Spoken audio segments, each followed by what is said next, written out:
थोडी कोथिंबीर घेऊन स्वच्छ साफ करून धुवून अशी आपण कापून त्याच्यामध्ये बघा चण्याचं पीठ, तांदळाचं पीठ, जिरा, ओवा, मीठ, मसाला घालून असं हे सगळे दोन आपण असे गोळे करून घेतले कोथिंबीर वडीसाठी. आता आपण हे बॉईल करायला ठेवू. गॅसवर पाणी ठेवलं होतं, हे गरम झालं. वर चाळणीला तेल लावलं. हे दोन्ही ठेवलेले आहेत कोथिंबीरचे.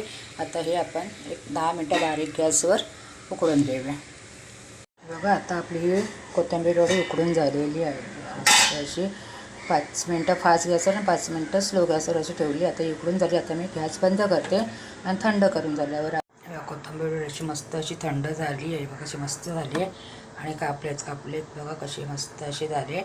आपण आता ही शॅलो फ्राय करून घेऊया. ठेवल्या तवा तापला, त्यात तेल घातलं आणि आपण आता एक असे हे वडी अशी फ्राय करून घेऊया. बघा कोथिंबीर वडी आता मस्त अशी झालेली आहे. बघा कशी मस्त आहे. बघा छान अशी